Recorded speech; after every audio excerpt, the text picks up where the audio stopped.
Welcome on board, chosen one. Let's stop pretending this started today. It didn't. It started the moment they laughed and said, "Who do you think you are?"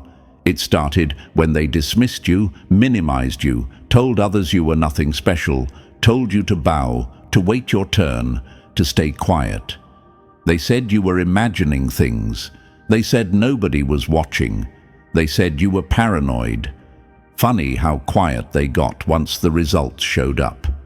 Look who finally noticed the shift. Look who stopped joking. Look who suddenly started whispering your name behind closed doors.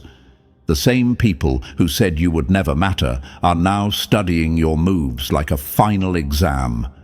Not because you begged for attention, but because your silence became louder than their noise. You didn't chase relevance. You became unavoidable. This is the part nobody warns them about. When someone survives months of pressure, isolation, and doubt without breaking, observers don't feel inspired. They feel threatened. They start counting your steps, replaying your words, trying to decode your calm. They want to know how you stayed standing while they were busy mocking from the sidelines.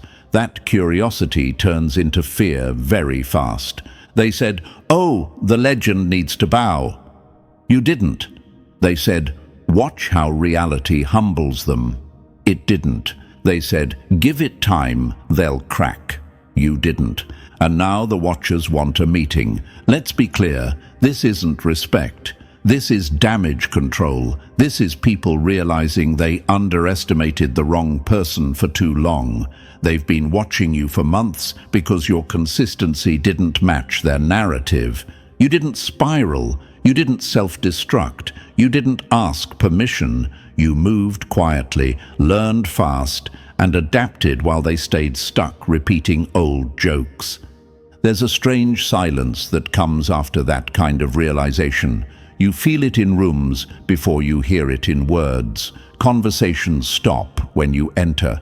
Smiles arrive late and leave early. Compliments sound forced.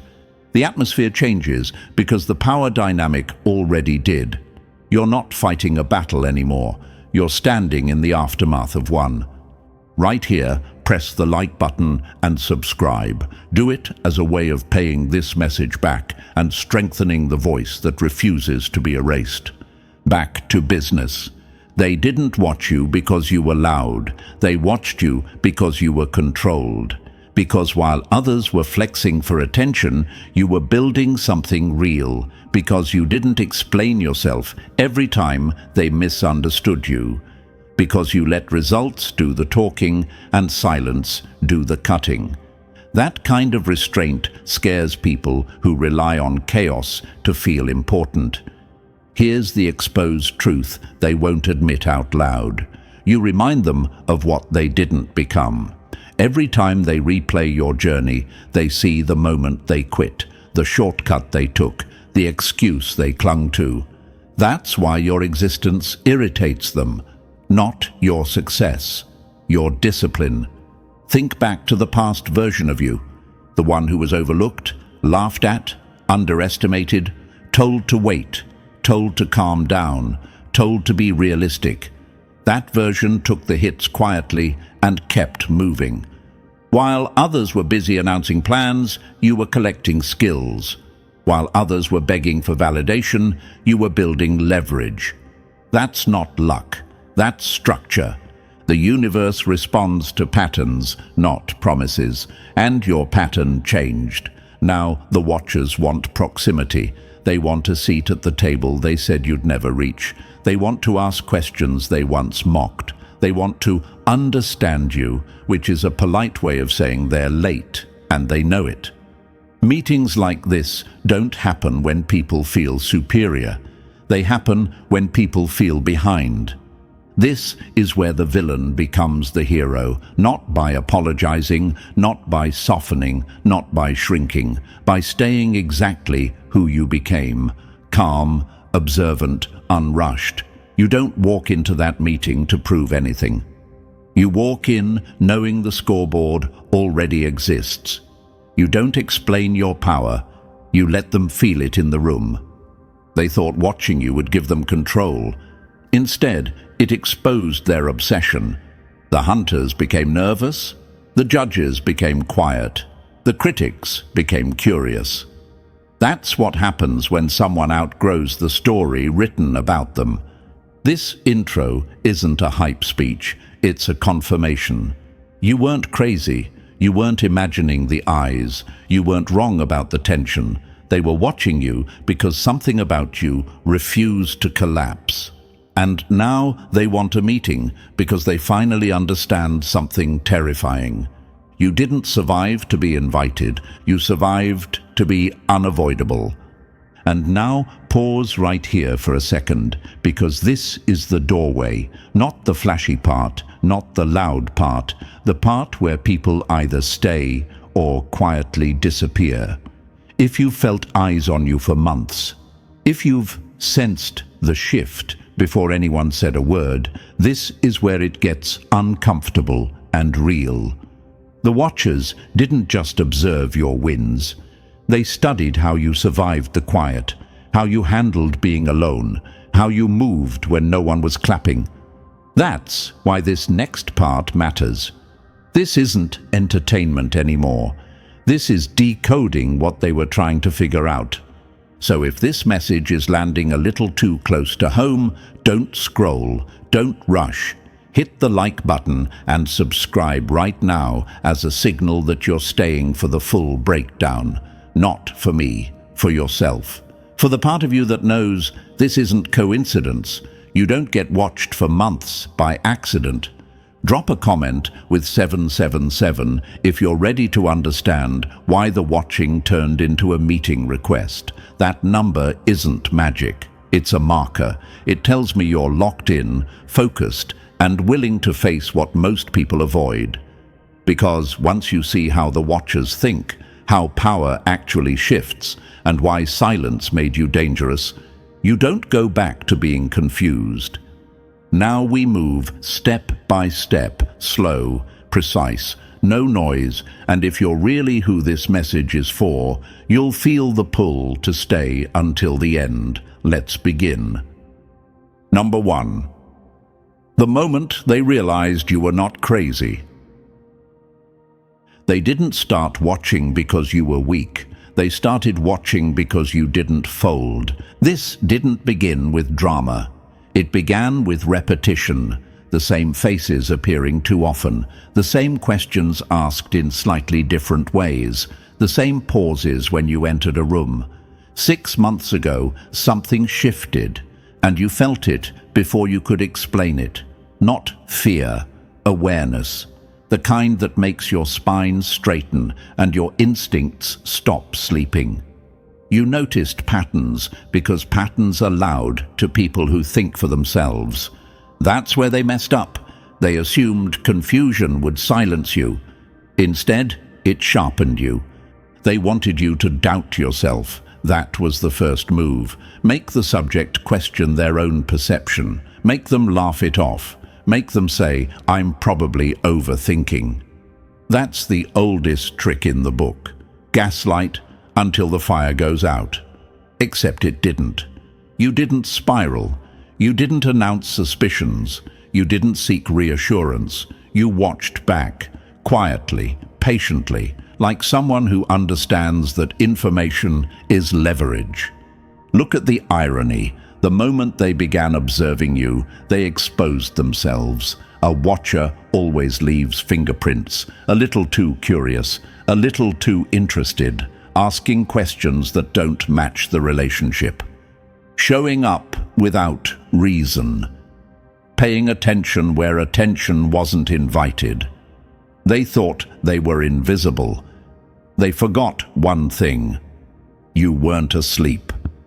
This is where the enemy gets uncomfortable, because here's the truth they hate.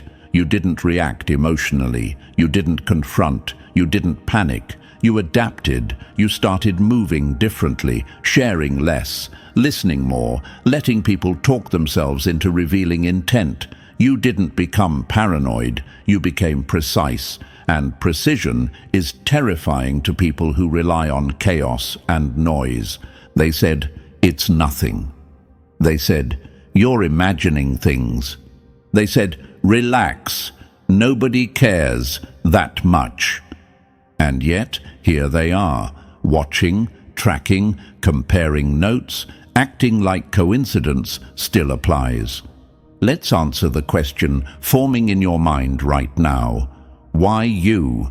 Because you didn't behave like someone who needed approval, because you didn't chase attention, because you didn't collapse under pressure.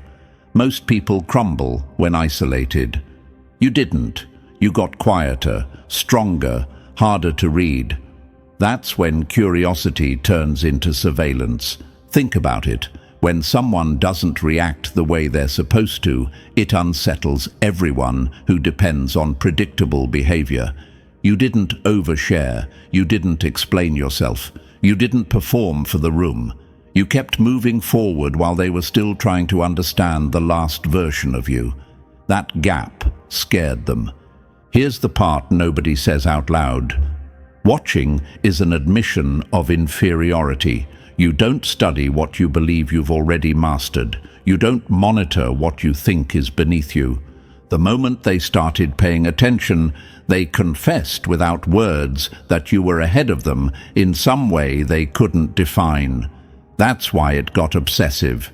They weren't watching for mistakes, they were watching for cracks, and the longer they watched, the more unsettled they became. No breakdown, no public collapse, no dramatic failure, just steady movement, just controlled silence, just results stacking quietly in the background. That's when fear replaces curiosity. You may have wondered at some point, if they're watching, why haven't they acted? Because watchers hesitate, actors take risks, and they didn't know where you stood. They couldn't read your next move. You weren't broadcasting intent. You weren't leaking strategy. You were existing without explanation. That is a power move, whether you intended it or not. Picture it like this: a room full of people talking and one person says nothing. Eventually, all eyes drift toward the silence. Not because it's empty, but because it feels loaded. That was you, the quiet variable, the unsolved equation, the presence that didn't beg to be understood. They thought time would expose you. Instead, time fortified you, and now comes the shift. Watching turns into wanting access. Observation turns into invitation. The meeting request isn't about collaboration, it's about control. It's about finally sitting across from the person they couldn't figure out from a distance. They want to see if the calm is real, if the confidence is earned, if the strength holds up close. Here's the motivation they never planned on giving you. You already won the first phase without saying a word. You survived the observation period. You didn't self-destruct under scrutiny. You didn't hand them ammunition. You didn't become reactive. You became untouchable. If you're wondering whether this is coincidence, it's not. People don't watch nothing. Systems don't monitor irrelevance. Meetings don't get requested with people who failed. This is the universe responding to consistency. Pressure applied. Stability maintained. Outcome achieved. The enemy hates this part because there's no insult left that works, no label that sticks, no rumor that lands. You outgrew the narrative while they were still clinging to it. They watched you become something they can't easily interrupt. This is not about ego. This is about awareness. You weren't hunted, you were assessed, and you passed without even knowing it was a test. That's why the watching began. That's why it lasted months, and that's why it didn't end quietly. The watchers didn't find weakness, they found resolve, and now they want a meeting because distance stopped protecting them. Number 2, you turned their surveillance into a trap. They thought they were collecting data. They didn't realize they were volunteering it. This is where the story stops being about fear and starts being about control. Most people, the moment they sense pressure, either freeze or flee. They explain themselves, they overshare, they panic post. They try to clean up their image like guilt is already proven. You didn't do any of that. You stayed. You adjusted. You leaned in so calmly that it confused everyone watching from the shadows. They expected you to react. You didn't. They expected you to retreat. You didn't. They expected chaos. You gave them choreography. Here's the part that messes with their heads. You never confronted the watching. You never acknowledged it openly. You treated it like background noise, like something beneath explanation. That alone flipped the power dynamic. Because the moment you don't act like you're being hunted, the hunters start questioning who's really in control. Imagine this. Someone thinks they're tailing you through a maze, carefully tracking every turn. What they don't realize is you designed the maze. You know where every dead end leads. You know which turns mean nothing. You start walking slower, not out of fear, but to let them catch up just enough to reveal themselves. That's what you did with your life. You changed nothing major, just minutes, just details, just enough to make their notes unreliable. One day you leave earlier, another day you stay longer. You post something vague that sounds important but means nothing. You talk openly about plans that don't exist, knowing ears are listening. You let them chase ghosts while you stayed grounded in reality. This wasn't paranoia, this was strategy. People watching from a distance assume every move is intentional, so you gave them intention without substance. They filled in the gaps themselves. That's the dangerous part. When observers start writing your story for you, they expose their assumptions, and assumptions are weaknesses. You might have wondered, am I playing games? No. You were testing reactions. You were mapping interest. You were seeing who leaned forward when you shifted, who asked questions that didn't fit, who suddenly needed to know more than they earned the right to. You weren't hiding, you were filtering. The loudest truth is revealed by who panics when nothing actually happens. They thought your cryptic moments meant secrets. They thought your silence meant plotting. They thought your calm meant confidence hiding something bigger. They weren't entirely wrong, just wrong about what. The real secret wasn't your next move, it was that you were watching them watch you. Imagine this, two people at a chessboard. One thinks the game hasn't started yet. The other has been counting moves since the first piece was touched. That was the gap between you and them. They were reacting to surface-level signals. You were tracking behavior over time. Here's the part that should motivate you deeply. You didn't need power to do this. You didn't need authority. You didn't need status. You needed patience. And patience breaks people who rely on urgency to feel important. While they rushed to conclusions, you slowed everything down. They built files, you built context, they tracked moments, you tracked patterns, they chased noise, you followed behavior. At some point, the watchers started contradicting themselves. One expected you here, another logged you there, one assumed intention, another saw nothing. Confusion crept in, and confusion inside a watching system is poison. Because once they can't agree on what they're seeing, control starts slipping. Confusion is what happens when control meets intelligence. It can't rush. You didn't need to fake brilliance. You let them project it onto you. That's the brilliance they can't handle. When people start believing you're 10 steps ahead, even if you're just standing still, they begin sabotaging themselves. They overthink. They overcorrect. They reveal motive. You may have asked yourself, what if I'm wrong? That's normal, but notice this. If you were wrong, nothing would have escalated. Watching would have faded. Interest would have died. Instead, it intensified. The more neutral you stayed, the more focused they became. That alone answers the question. Imagine this like fishing, except you never cast a line. You just stood near the water, and fish kept surfacing on their own, curious, unsettled, drawn by stillness. That's not manipulation. That's presence doing the work. You also learned something critical about yourself in this phase. You realized you could sit with uncertainty without collapsing. You could exist under observation without shrinking. You could be misunderstood without correcting the record. That's a level of self-trust most people never reach. Anyone who needs to be understood immediately is not ready to be powerful. The enemy hates this because it exposes the truth.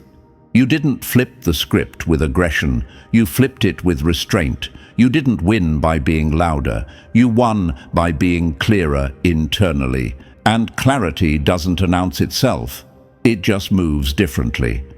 Now step back and see the irony clearly. They wanted to collect evidence. They ended up creating it against themselves. Every extra glance, every unnecessary question, every sudden interest confirmed what you already sensed. Watching turned into exposure. By the time they realized what was happening, it was too late. The roles had already reversed. You weren't the subject anymore. You were the variable they couldn't control, the unknown inside their system. This is why the meeting request came later, not during the watching, after. Because once someone realizes they've been observed back, distance stops feeling safe. They want proximity. They want eye contact. They want to see if the calm holds up in person. Here's the final truth of this section. You didn't outsmart them by being clever. You outlasted them by being steady. You didn't need to dominate. You needed to endure. And endurance always wins in the long run. They thought they were playing surveillance. You were playing time. And time always sides with the one who doesn't rush. Slow motion checkmate wasn't a move. It was a mindset. Number 3, the day fear stopped working on you. The moment fear failed, they panicked. About 3 months in, the watching changed flavor. It got sloppy, too obvious, too close, the kind of careless that isn't accidental. That's when you understood the shift. They weren't trying to catch you slipping anymore. They were trying to see if you would flinch. This was no longer surveillance. This was a test. They wanted you to feel it, the eyes, the presence, the pressure. They expected you to tighten up, censor yourself, dull your edges. That's what usually happens. Most people shrink when they know they're being watched. They sand themselves down into something safe and boring. You didn't. You expanded. Here's the part that scares them. You became more honest, more relaxed, more you. You didn't perform innocence. You didn't fake confidence. You didn't hide your intensity. You walked, talked, and moved like someone who had already made peace with being seen. That flipped the room upside down. Imagine this. Someone shines a spotlight expecting a rat to scatter, and instead the figure stands still, looks back, and doesn't blink. The light stops being a weapon at that point. It becomes a mirror. That's what happened. Their gaze lost power because you stopped treating it like a threat. Fear is only useful when someone still needs your permission to exist. They started asking themselves uncomfortable questions. Why aren't they nervous? Why aren't they hiding? Why do they seem clearer now? The harder they stared, the steadier you became. And that steadiness is dangerous. Because it suggests something worse than rebellion. It suggests self-ownership. You might have wondered if this was reckless.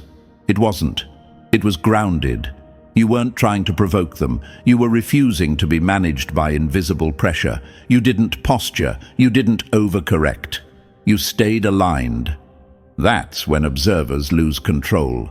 Think of it like fire. Blow on it too hard and it spreads. Ignore it and it burns clean. Their attention didn't weaken you, it refined you. It burned away hesitation. It forced you to choose who you were without approval. Nothing terrifies control more than someone who doesn't ask to be spared. That's when they realized something had gone wrong.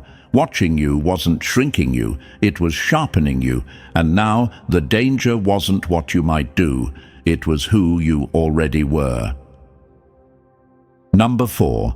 When you let them watch on purpose. They thought they were studying behavior. They didn't realize they were attending a show. This is where it crossed the line from observation to embarrassment. They came in expecting fear, tight shoulders, short answers, a nervous system on edge. Instead, they found fascination, comfort, a presence that didn't dodge the spotlight but stood calmly inside it. You didn't vanish when the eyes got heavier. You leaned forward. That alone broke their expectations. They assumed distance would protect them, so you closed the distance first, not aggressively, casually, like someone who knows the room already belongs to them. You didn't lock doors. You opened windows. You didn't guard your movements. You made them visible, and visibility, when chosen, is dominance. Imagine this. Someone believes they're spying through a one-way mirror, only to realize the glass has been transparent the entire time. No panic, no scramble, just you, standing there, aware, composed, and unbothered. At that moment, the mirror stops being protection. It becomes exposure. The spotlight only burns people who haven't decided who they are. They expected defensive behavior. Instead, you moved with intention. You spoke clearly. You laughed easily. You didn't explain yourself, but you didn't hide either. That smile you wore wasn't friendliness. It was consent. A quiet signal that said, "I see you, and I'm not impressed." That's when fear switched sides. Their notes started changing. Language softened. Certainty cracked. Subject appears aware. Subject seems comfortable. Subject is not reacting as predicted. What they couldn't write was the truth. You weren't cooperating, you were directing. Think of it like a stage. They thought they were backstage crew, pulling strings in the dark. You stepped under the lights and let them realize too late they were sitting in the audience. Every movement you made had rhythm. Every pause had weight. They weren't controlling the scene anymore. They were trying to keep up with it. When observation stops shaping behavior, it starts revealing weakness. You didn't perform to impress. You performed to clarify, to show that being watched no longer altered you. That's the moment surveillance turns useless. Because once someone chooses visibility, control evaporates. They came to watch you unravel. They stayed to watch you command. Number 5. The meeting is not an invitation, it's a confession. They don't want answers. They want reassurance that you're human like them. Let's strip the fantasy away. They didn't call this meeting because they were impressed. They called it because they were disturbed. For months, they watched, measured, compared, waited for the moment you would slip into the same pattern as everyone else. Fear, approval-seeking, collapse. It never came. That's the problem. Every person they studied before you followed a script.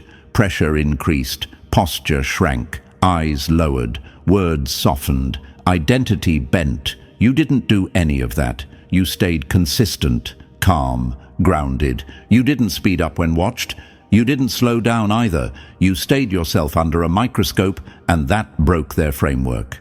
Here's the truth they won't say in the meeting. They don't understand you.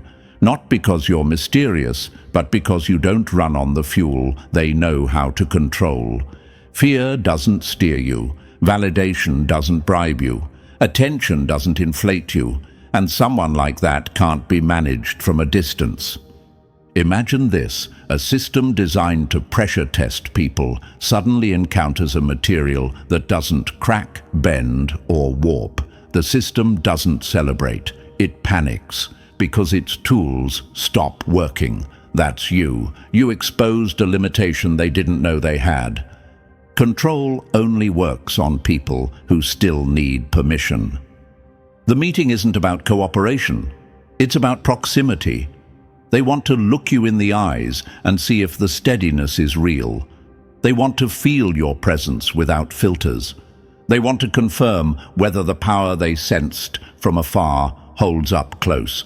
That's not dominance, that's doubt.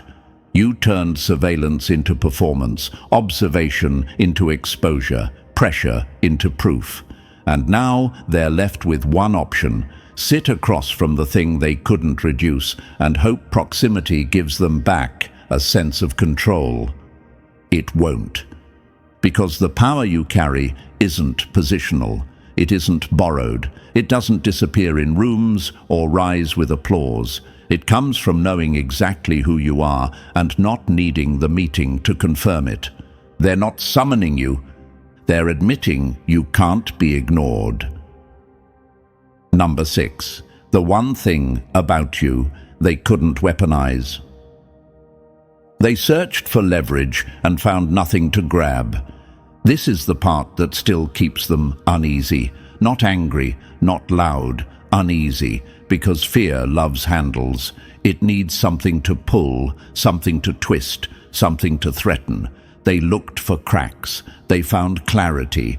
They searched for wounds. They found scars that had already healed. That's not inspiring to people who rely on pressure. That's terrifying. You didn't flinch because you already knew yourself. You didn't rush to defend weaknesses because you had already faced them alone. There was nothing to expose that you hadn't already integrated. No secret shame to drag into the light. No hidden story they could use to make you smaller. When someone has already walked through their own fire, outside heat doesn't work. Imagine trying to blackmail someone with a truth they've already accepted. It lands flat. Imagine trying to scare someone with a past they already survived. It sounds hollow. That was their dilemma. Every usual tool failed. Every angle led nowhere. You can't threaten someone who already made peace with their shadow. What really rattled them was your consistency. You weren't strong one day and scattered the next. You weren't confident only when things went well. Your calm didn't depend on circumstances. It showed up in pressure, in silence, in uncertainty. That kind of steadiness doesn't come from pretending. It comes from internal alignment. Picture this: a storm rages, trees bend, signs shake, everything reacts. And in the middle of it, a structure stands unmoved, not flashy, not aggressive, just grounded. The storm doesn't know what to do with it. That was you under observation. And yes, there were moments when you knew the cameras were there. You didn't cover them, you didn't challenge them. You smiled, not mockingly, knowing, like someone sharing a private joke with the universe. That smile said everything. I see you, I'm fine, and you can't touch this. The most dangerous people don't hide, they stand comfortably exposed. That's what terrified them, not your strength, your unreachability. Number 7. You turned their machine into a mirror.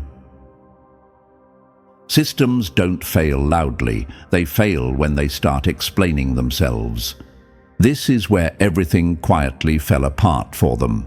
Not with alarms, not with conflict, with confusion. Their system was built to observe targets, not reflect observers. But the longer they watched you, the more the focus shifted. Reports stopped being about what you did and started revealing how they felt about it. That's when the machine began eating itself.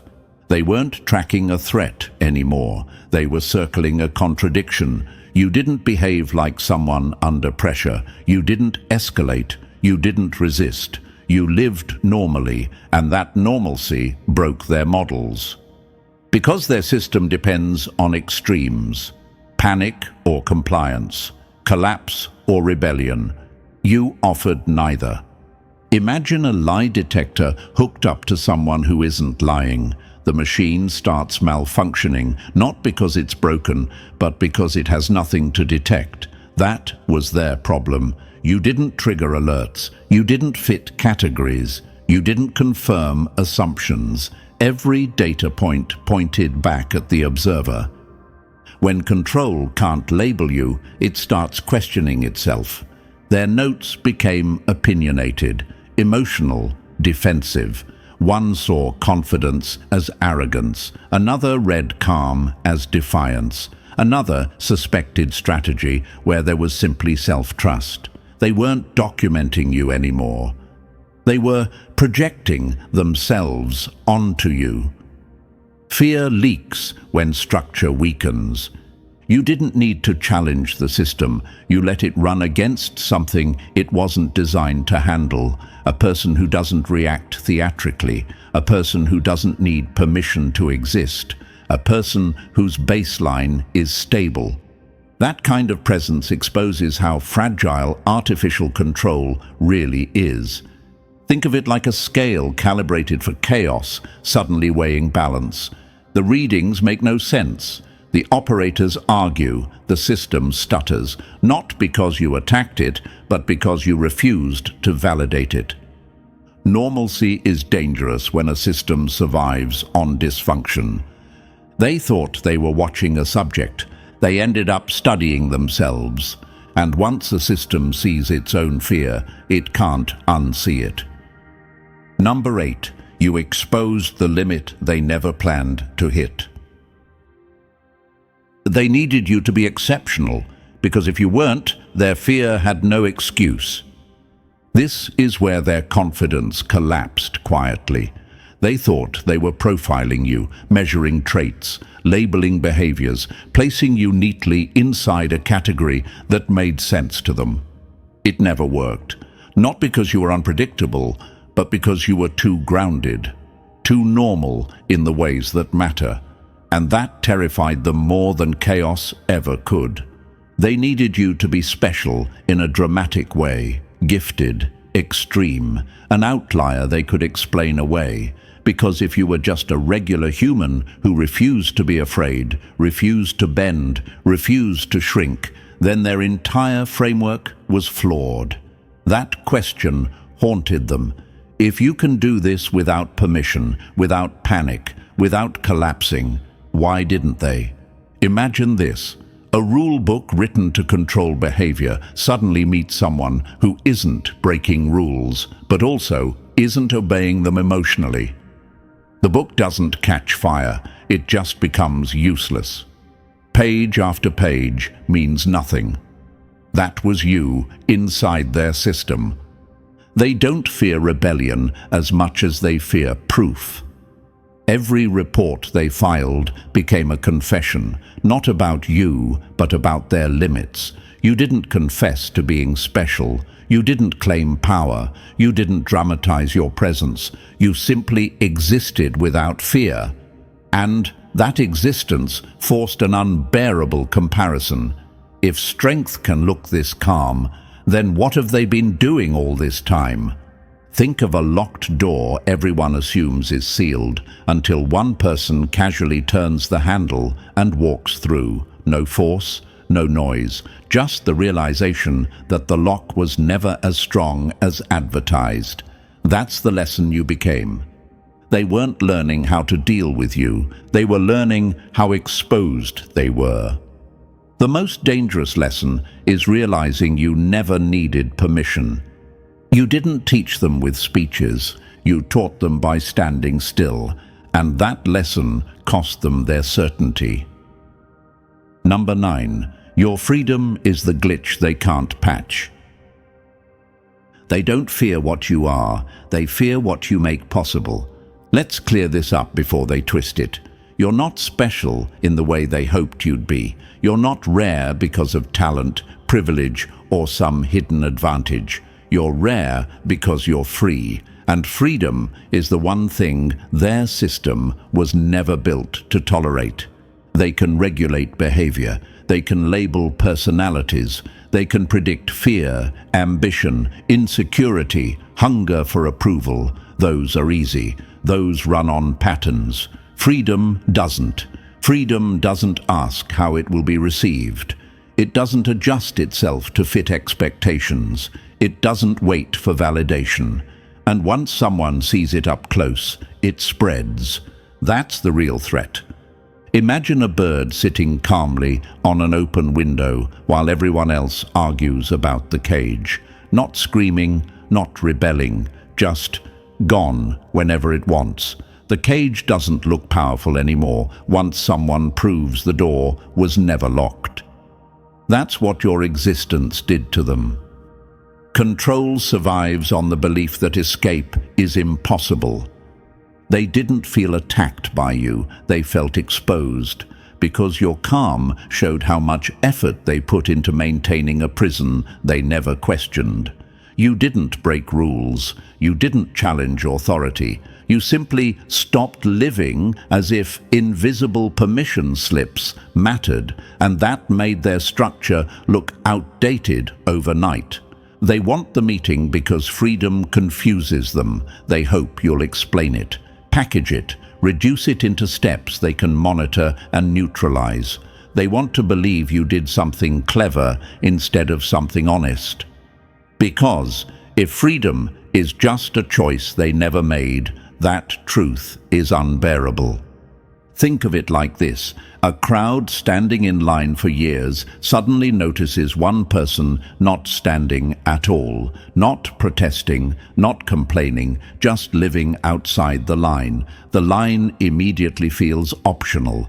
Dangerous thought. Freedom isn't loud. It's obvious once seen. That's why they're uneasy. You didn't escape dramatically. You walked out quietly. And now the cage looks ridiculous. They don't want your power. They want the explanation that makes them feel safe again.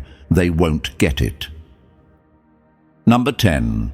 The room where they expected control and met calm. You don't prepare for a meeting when the outcome already knows your name. They think preparation is happening on both sides. Spreadsheets, talking points, power seats. They believe readiness equals leverage. That belief alone tells you everything. You don't prepare because preparation assumes uncertainty. And you're not uncertain. This meeting isn't a test for you. It's a reveal for them. They studied you for months expecting nerves, justifications, explanations. People usually walk into rooms like this trying to manage impressions, soften edges, negotiate their worth. You won't. You won't need to. You already lived under their microscope and nothing cracked. A table and some eye contact won't change that. Imagine rehearsing a storm only to meet clear weather. That's what your calm does to their expectations. It disarms without effort. They planned for resistance or submission. They didn't plan for curiosity. They didn't plan for someone who listens without needing approval, who speaks without needing to convince.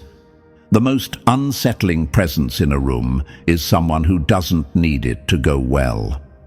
They expect defensiveness. You bring steadiness. They expect explanations. You bring silence that makes them feel it. You don't rush to answer because you don't feel accused. You ask questions not to challenge but to clarify who's actually in control. And that reversal lands hard. Think of it like actors stepping on stage only to realize the script was already written somewhere else.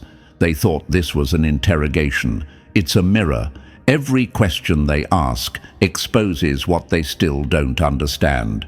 Every pause you allow forces them to sit with it. Power shifts the moment one side stops performing.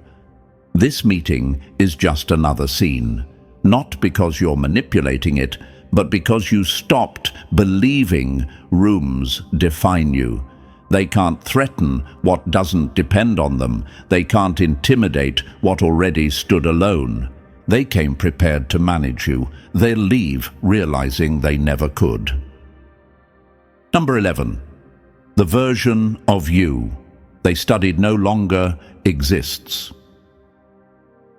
They showed up with notes. You showed up as the update they never installed. They think they're ready because they did their homework. They're not. Every question they prepared is aimed at a ghost, an older version of you that no longer lives here. While they were documenting behaviors, you were shedding skins. While they were freezing snapshots, you were moving, slow enough to look stable, fast enough to stay unreachable. That's the gap they can't cross. They're about to ask questions that made sense months ago, motivations you've already outgrown, fears you no longer negotiate with. They're reaching for explanations that belonged to a past chapter, unaware the book has been rewritten twice since then. And nothing is more humiliating than interrogating someone who has already moved on. Imagine trying to grab smoke with bare hands. The tighter the grip, the faster it disappears. That's what happens when they try to pin you down with old definitions. You're not evasive. You're just no longer solid in the shape they memorized, and that makes their confidence melt. You can't catch up to someone who stopped waiting. They'll feel it mid-conversation, the disconnect, the subtle lag. Their questions won't land, their assumptions won't fit. They'll sense that the person in front of them doesn't need to prove growth because it's already embodied. You won't correct them, you won't rush them, you'll let the mismatch speak. Their system was built to handle resistance, compliance, ambition, fear. It was not built to handle evolution that doesn't announce itself. Someone who doesn't rebel loudly or submit quietly, but simply outgrows the frame. That kind of movement breaks tracking.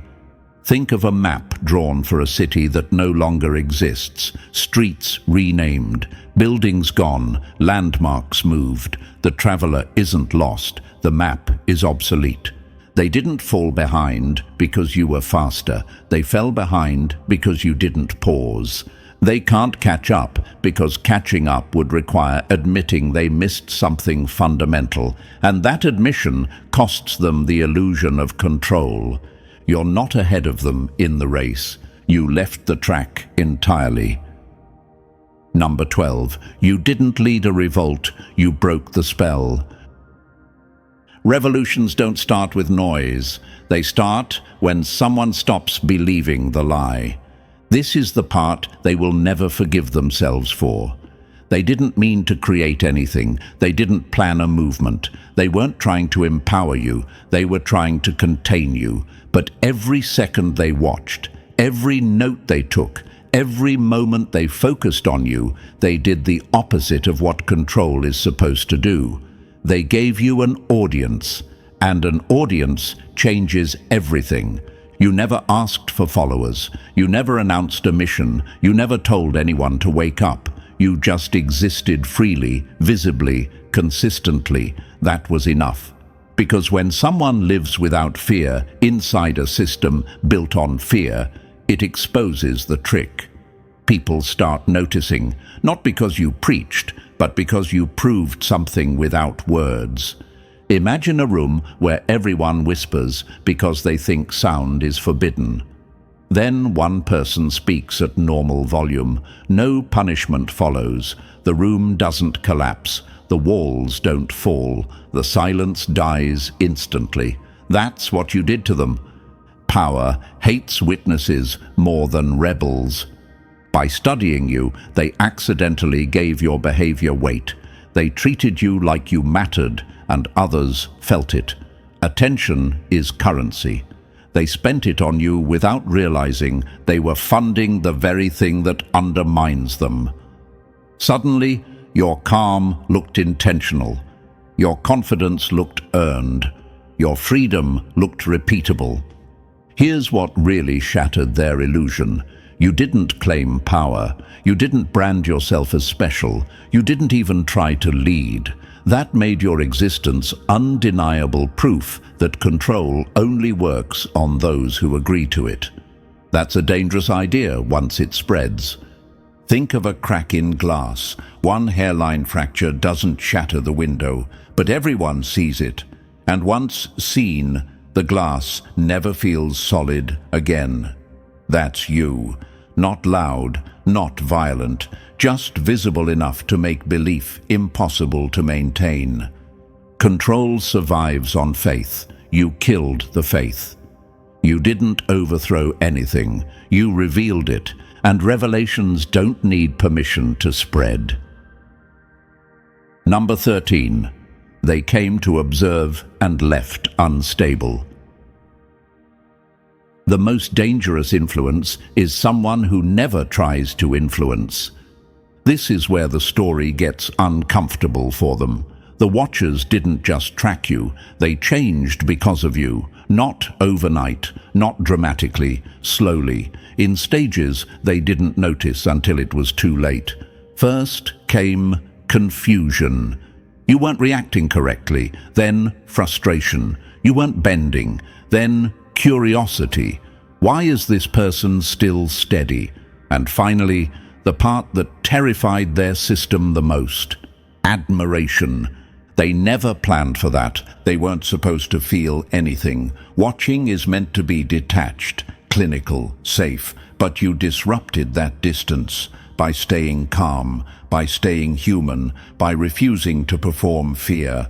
They started comparing themselves to you, and comparison is where control dies. Imagine a guard pacing a wall for years, believing the wall protects them. Then one day, they notice someone walking freely on the other side, unbothered, unharmed, alive. The guard doesn't revolt. They don't quit. They start wondering why they're still pacing.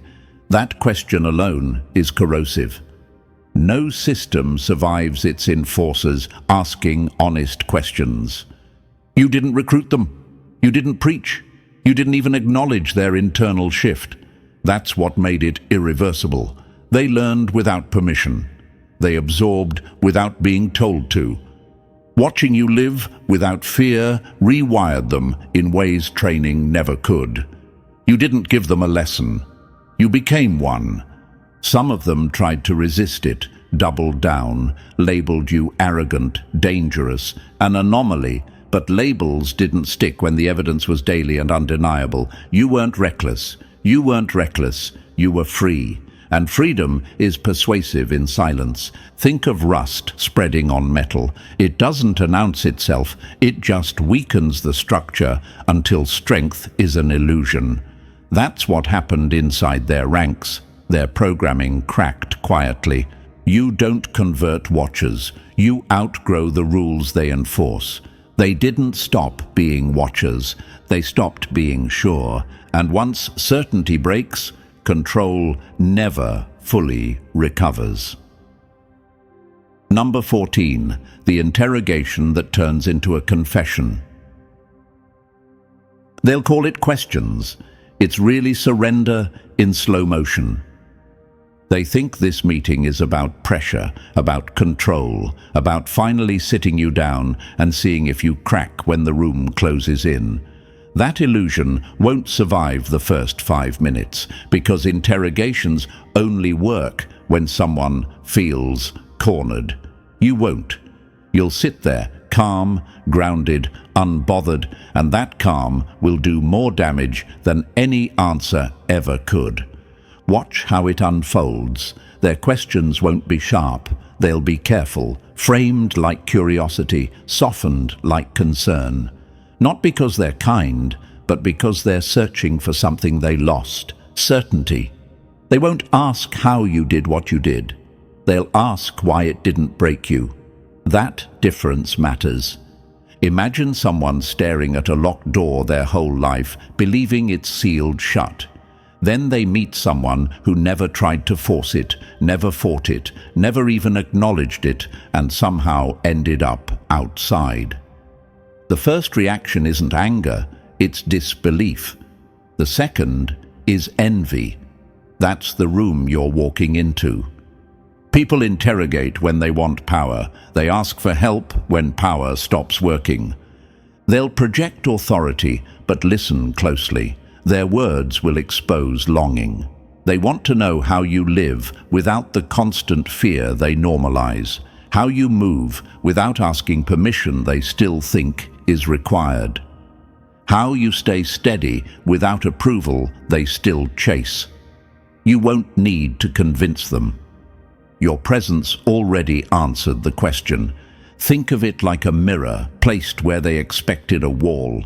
They came ready to push. Instead, they'll see themselves, their limits, their compromises, their invisible cage, and cages feel unbearable once noticed.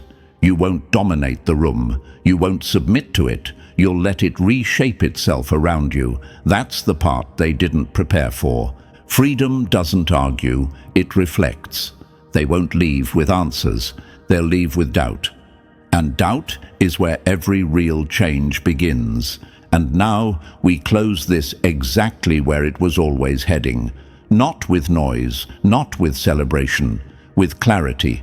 You were never being chased. You were being studied because you refused to live scared. You didn't break the system. You outgrew it. And once that happened, the watching had no choice but to turn into a meeting. Not to control you, but to understand what they can't undo. If this hit, lock it in. Like the video, subscribe. Drop 77 in the comments if you felt this in your bones. Share it with someone who's been watched and didn't flinch.